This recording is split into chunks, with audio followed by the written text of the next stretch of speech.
Merisa. And I am Jordan. Today, we'll be talking about two topics from the year 1906. Jordan, what are you starting us off with? I'm going to start us off with a little rumble. The San Francisco earthquake and fire of 1906. Now, this earthquake struck the Northern California coast on Wednesday, April 18th at 5:12 a.m. It had a reading of 7.9 on the Richter scale and a Mercalli intensity of 11, which in other words is quote-unquote extreme. What's Mercalli? I've never heard of that. So Mercalli, or Mercalli, I'm not sure how you pronounce it. It looks Italian to me. It's a different way of reading, not in the same terms as the Richter scale. The Richter scale is more about the energy coming from the earthquake, where this one classifies it as the destruction it causes. So if it's very little damage, or like say, there's a lot of damage, it has a different intensity reading. So in this case, it's 11, which is quote unquote extreme. So assuming it's pretty bad. Okay. But if it was in a field somewhere, probably not as much damage. It's not felt the same, so it wouldn't be higher reading. So that's what I gathered from that. Okay. So it had the equivalent force of about 6 million tons of dynamite. So if you know what one dynamite stick does, and then you take a ton of that, and then you times that by 6, that's the rumble you would have felt that morning. If you were fortunate enough to wake up to that. Because a lot of people, they were crushed to death by the collapsing houses. Now, when I was researching this topic, I found lots of conflicting information. So I choose to go with the majority of the same information and like the most trusted sources. So two of my sources was the documentaries San Andreas starring The Rock and Megaquake with Brittany Murphy. Now, both of them are very conflicting stories about earthquakes. The same thing. But the fact is, it was on the San Andreas Fault, which was no fault to the people in San Francisco. But it was also bordering the Pacific faults. That's the two giant walls underground that are scraping against each other all the time. And that's why there's so many earthquakes along California, because the San Andreas goes right through California. Oh, okay. Now, the rumble was said to have lasted anywhere from 45 seconds to 2 minutes. And the reason I say that, because I get 45 to 60 seconds and then 1 minute to 2 minutes. So just to make everybody happy, 45 seconds to 2 minutes. And just 45 seconds alone is a very long time to be feeling the rumble, let alone 2 minutes. So you can imagine anything for 45 seconds. That's not pleasant. Yeah, if you put your timer on for 45 seconds and just close your eyes in a dark room, you'll see how long it truly is. Yeah. Or put a lighter under your finger and wait 45 seconds. No, don't do that. Don't do that. So, spoiler, over 3,000 people died from this. And these fires lasted for several days. And over 80% of San Francisco was completely destroyed. So I'm going to tell you about all of that right now. Oh my God. So San Francisco at the time was really big in the arts, live theater, things like that, right? Mm-hmm. And so they had the opening of the very famous opera Carmen. You know that one. If I show you the song, I can't sing it legally, or even physically. But you know this one. I'll show it to you afterwards. Okay. So Carmen's has a very popular song. Now, the star of this show was Enrico Caruso. He's a world-famous operatic tenor. What does operatic tenor mean? So operatic is like the style of music, opera. Oh. And then tenor is a position. So you have like soprano, tenor, baritone, bass, etc. And so he pretty much the Pavarotti of his time. So world-renowned, famous opera singer. He was there just the night before performing in Carmen, and the next morning this earthquake happens. He actually left town right after the show. So he's like, good. I'm done. I've done with this show, and he goes off tour somewhere else. So nothing happened to him. Okay. Not that I know of. Not that day. Okay. As you know, San Francisco is easily accessible. The San Francisco Bay is one of the most popular bays for Asian countries to come in. So we had a giant Chinese population of about 24,000 people living in a small town called Chinatown within the city. Now, this city was built beautifully. They had some of the best built buildings. They brought all of the culture and everything around them, but they were kind of ostracized by the people who were there. Even though most of that town, that city of San Francisco, was immigrants. We had a lot of Italians living in Little Italy, people from all over the place coming through. But for some reason, the Chinese were most discriminated against and kind of left to live amongst themselves. The people in San Francisco used their cheap labor to benefit them, but then again, like, turned their back on them when they were looking for rights and equality, things like that. A very common theme in America, as you know. Let me talk about the day one of this earthquake. I wanted to preface that to tell you more about it later on. So most people were indoors during the time this earthquake hit. Mm-hmm. Like I mentioned before, a lot of them were crushed to death or mangled. Buildings would continue to fall and crumble, and then liquefaction took over, destroying 90% of all the city's underground water supply and also collapsing buildings further. And for those of you that don't know what liquefaction is, it's when an earthquake shakes up and loosens the soil and it creates a liquid type state, like quicksand. The soil loses its strength and its stiffness and loosens up. So we had a hotel that like collapsed where the top floor was actually on ground level. So it was in the ground. Not only did it collapse on top of itself, but it also the top of the roof was showing on street level. So it was crumbling down and then going down even further. And then sinking in. It's sinking in.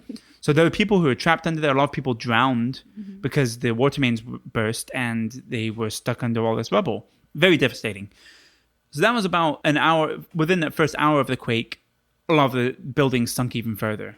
Now, let me talk about the fires. There's so much going on because of this. Now, the quake, if that wasn't bad enough, we've got fires all over the place. Lots of little fires, which were caused by oil lamps and people cooking and just other things. Also, gas mains were burning. So if anyone had any fire and their gas pipes burst, there would be flames shooting out of the ground.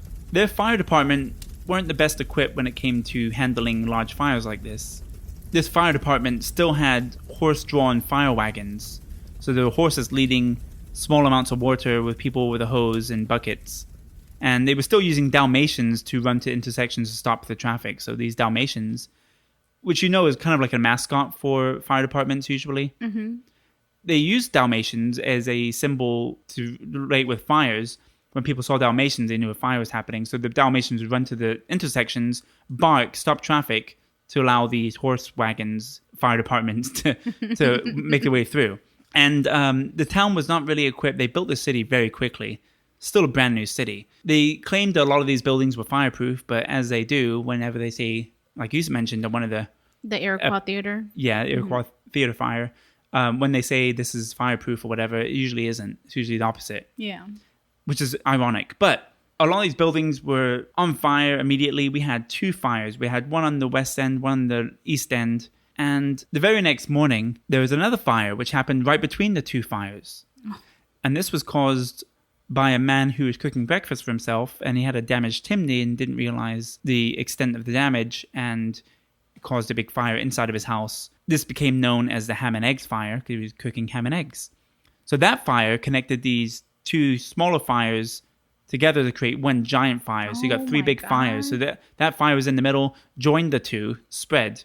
Now you got this giant fire. So now half of San Francisco is completely on fire.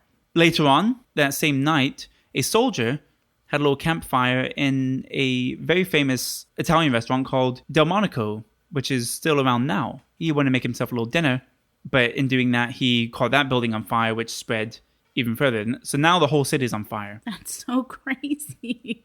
Like, it just won't stop. Yeah, there's fires everywhere. You got gas pipes, gas pouring out of it. And then even banks, which were known to be fireproof at the time, actually weren't. They burned very quickly. And then all the cash, important documents, and stock bonds they had in there were like fuel for the fire. Oh, no. And then the rich, they were looking upon the whole city like they were the only ones that were untouched. Now they're living in a place called Nob Hill. Perfectly named? Yeah, for the people living on top of Nob Hill. So they were kind of away. They were kind of like separate from the rest of the fires and the devastation. They didn't have very much damage from the earthquake.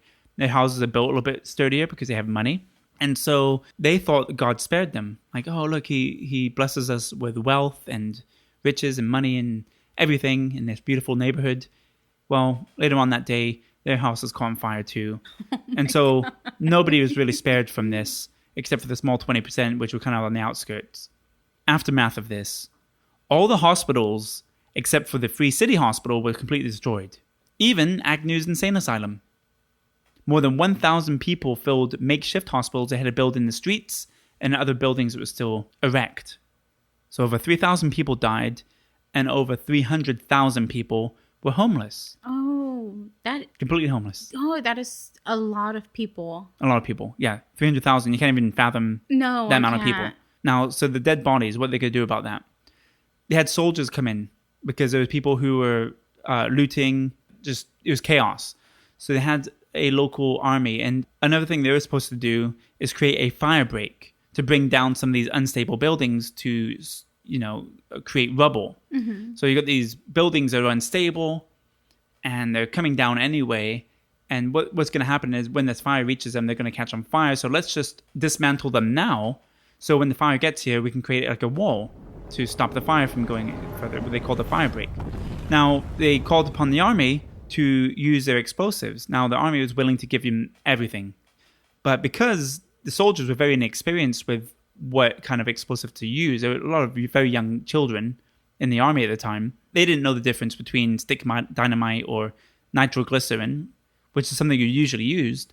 So what they used was highly flammable black gunpowder. So they were creating a fire break using gunpowder, and all they were doing is setting these buildings on fire instead of blowing them up. So if the fires weren't bad enough as it was, now they've just created chaos. They're fueling the fire, literally. Another purpose for the army was to prevent the looting, the chaos, and also to do something about the mass casualties. So they had to build a mass grave to temporarily bury the dead. Well, there's only so many soldiers, and they were getting tired, and they're like, we don't want to just do this all day. So they started grabbing civilians off the street and making them do it. They would go up to people and say, hey, what are you doing? Nothing. Go and dig a hole for us. And no, I don't want to. Then they would get a gun, put it up to the head, and force them to. And everyone had to do 1 hour. So everybody had to rotate. You do 1 hour of digging, and then you can go back to do whatever it is you were doing. Everyone had to contribute. They started burying these 3,000 bodies in this giant mass grave, and that was fine. People are going hungry too. So there was one bakery that even said, we'll give out 50,000 loaves of bread. So there was this giant line going out through the whole city waiting for the loaf of bread. Now the army was there to enforce that everyone only got one loaf and nobody was being greedy or, stealing bread from other people to prevent chaos. So everyone lined up for the one loaf of bread.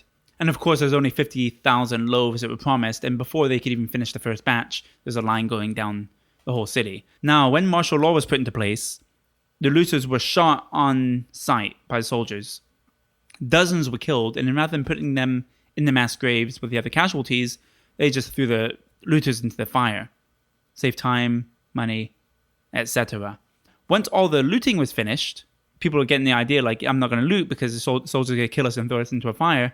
Nobody was looting anymore. So what did the soldiers do? They got bored and like, well, since there's nobody to loot, let's loot. Are you serious? Yeah, so now they're looting, which completely defeats the purpose of their purpose even being there. So now, not only are the people getting very hungry after days of dealing with this and being homeless, they can't feed their dogs. So dogs are forming packs. Now you got all these like house dogs that are like coming together looking for food. Where do they go? Well, where's the most odor? Oh, in the mass grave. We've got 3,000 people over there. So they start digging them up and eating the people. Oh my God. Complete chaos. So because of all this, thousands are left homeless. They were put into tents in a camp.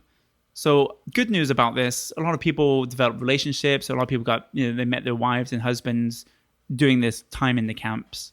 But on that Saturday, the 21st, they finally defeated the fires. They were down to a few little small fires, which were easily manageable at that time. And they finally celebrated that. And it was a lot of chaos, a lot of death, a lot of destruction. But San Francisco was able to rebuild about a decade later and built a brand new San Francisco. And they held the famous World Fair in 1915, just like they did in St. Louis. Yeah, but I bet you they didn't have a fun marathon like in St. Louis. Probably not. They probably just appreciated the brand new buildings. But that was my story. Also, Jack London, he lived a little bit outside of the outskirts of San Francisco, and he swore to never write about it. He didn't want to profit off of it, but he ended up writing about it and talking about the devastation eventually, which you could look into that too and see what he had to say about that. But that's my story. And what will you be talking about today, Merisa? Today I'm going to be talking about the Atlanta Massacre of 1906. Before I begin on the actual event, I wanted to tell you what was leading up to that. In the 1880s, Atlanta, their economy was booming. Like, it was going good. And that attracted people. And it attracted the white community and the black community. And the black community's numbers also exploded. They went from only about 9,000 in 1880 to about 35,000 in 1900. Whoa. That also increased job competition among both communities. So that animosity was already building. And also, several months prior to the massacre, there was 2 politicians that were campaigning for the governor's position. And they both had ties to 2 different newspapers. So they could kind of put in there anything they wanted. And the 2 politicians campaigning were Hoke Smith. He was the former publisher of the Atlanta Journal. And then we had Clark Howe, who was the editor of the Atlanta Constitution. And in their papers, they would kind of accuse each other of who was less racist, is the only way I could think of putting it. Because at that time, the more racist you were, the better, I guess, is how they saw it. So they're like saying, like, oh, this guy is even more racist, not as racist as me. Well, they would use the term racist, but they would say, like, for example, Hoke Smith wants to give more rights to the black community. To get more votes, to try and show I'm a little harder on black people than this guy is. Yeah, I want to restrict black people's rights more than him. And they would encourage white people to view it that way. And I'm not saying that the white community didn't already have these views, but they were adding fuel to the fire. Yeah. And then also in their newspapers, they would draw cartoons or put out warnings that white women were in danger of being attacked by black men. And they would do this constantly. You know, you got to protect your white women.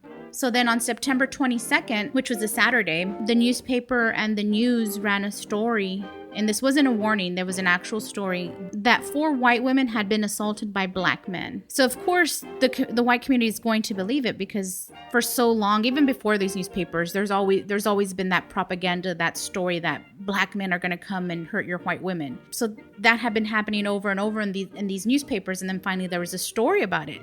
So thousands of white men and boys gathered in downtown Atlanta. And by nightfall, it had turned into a mob. And they were looking for revenge. They were angry because they believed the newspapers. And I have to point out that accusation was never verified, that 4 white women had actually been assaulted by black men. But that's all they needed was a news article. That was it. They didn't need proof or anything. That was it. They're good to go. This is going to justify me hurting another human being. Yeah. So the huge mob gathers together, and they're going down in downtown Atlanta, and they're headed down Decatur Street, Pryor Street, Central Avenue, and throughout the Central Business District, and they're assaulting hundreds of black people. They're attacking specifically black-owned businesses. They're smashing their windows. They're looting black-owned businesses. They're throwing bricks and stones. They're using knives, firearms, and weapons, anything really to attack the black community. And on September 22nd alone, the white mob had attacked a black man named Henry Welch, who they believe may have been a local barber. And they attacked him, and then they just left him there to die.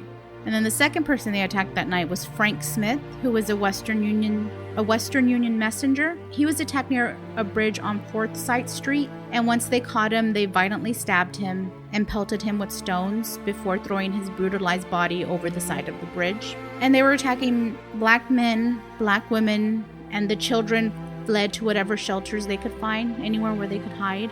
The segregated parts of the hospitals were overflown with dead and wounded black people, and they were actually begging the hospital workers if they could stay there because they didn't want to go out in the streets because the mob was still out there.